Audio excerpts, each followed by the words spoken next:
The Book of Daniel, Chapter 3. Nebuchadnezzar, the king, had a gold statue made, 90 feet high and 9 feet wide, which he set up on the plain of Dura, in the province of Bavel. Then Nebuchadnezzar, the king, summoned the viceroys, prefects, governors, judges, treasurers, counselors, sheriffs, and all the provincial officials to assemble and come to the dedication of the statue which Nebuchadnezzar, the king, had set up. The viceroys, prefects, governors, judges, treasurers, counselors, sheriffs, and all the provincial officials assembled for the dedication of the statue which Nebuchadnezzar the king had set up. They stood in front of the statue that Nebuchadnezzar had set up, and a herald proclaimed, "Peoples, nations, languages, you are ordered that when you hear the sound of the horn, pipe, harp, zither, lute, bagpipe, and the rest of the musical instruments, you are to fall down and worship the gold statue that Nebuchadnezzar, the king, has set up. Whoever does not fall down and worship is to be thrown immediately into a blazing hot furnace." Therefore, when all the peoples heard the sound of the horns, pipe, harp, zither, lute, and the rest of the musical instruments, all the peoples, nations, and languages fell down and worshipped the gold statue that Nebuchadnezzar the king had set up. But then some Kasdim approached and began denouncing the Jews. They said to Nebuchadnezzar the king, "May the king live forever.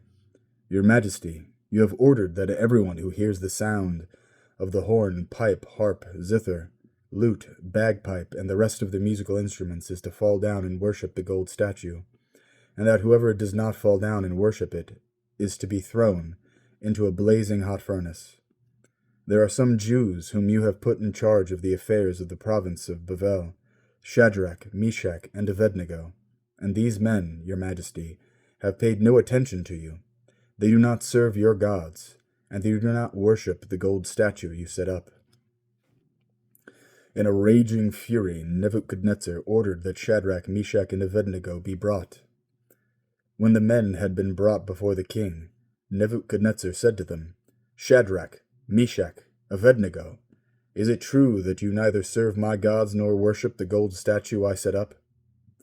All right then, if you are prepared, when you hear the sound of the horn, pipe, harp, zither, lute, bagpipe, and the rest of the musical instruments, to fall down and worship the gold statue, very well.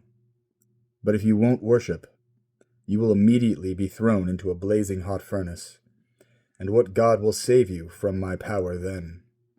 Shadrach, Meshach, and Abednego answered the king, "Your question doesn't require an answer from us. Your Majesty, if our God, whom we serve, is able to save us, he will save us from the blazing hot furnace and from your power. But even if he doesn't, we want you to know, your Majesty, that we will neither serve your gods nor worship the gold statue which you have set up."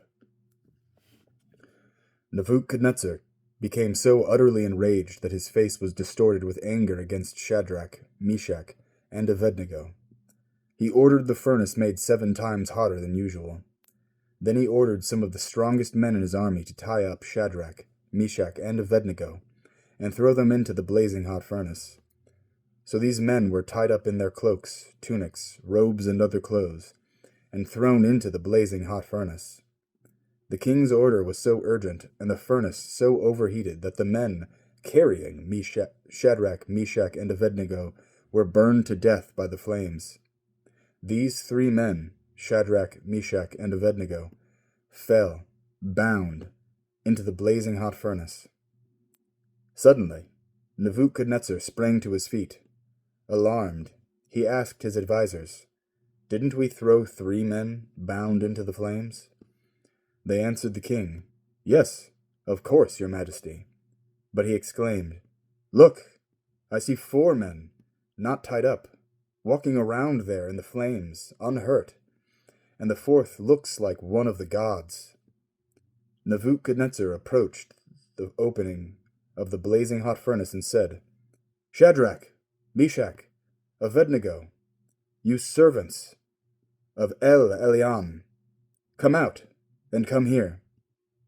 Shadrach, Meshach, and Abednego emerged from the flames. The viceroys, prefects, governors, and royal advisers who were there saw that the fire had no power on the bodies of these men. Not even their hair was singed. Their clothes looked the same, and they didn't smell of fire. Nebuchadnezzar said, "Blessed be the God of Shadrach, Meshach, and Abednego. He sent his angel to deliver his servants who trusted in him. They defied the royal order to the point of being willing to give up their bodies, in order not to serve or worship any god but their own God.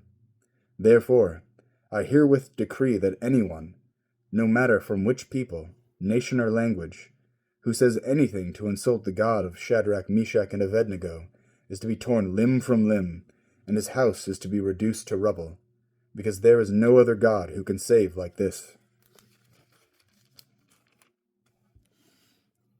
Then the king gave Shadrach, Meshach, and Abednego higher rank in the province of Babel. The following letter was sent out. From Nebuchadnezzar the king, to all the peoples, nations, and languages living throughout the earth. Shalom Rav, which means abundant peace. I am pleased to recount the signs and wonders which the Most High God has done for me. How great are his signs, how powerful his wonders. His kingdom lasts forever, and he rules all generations.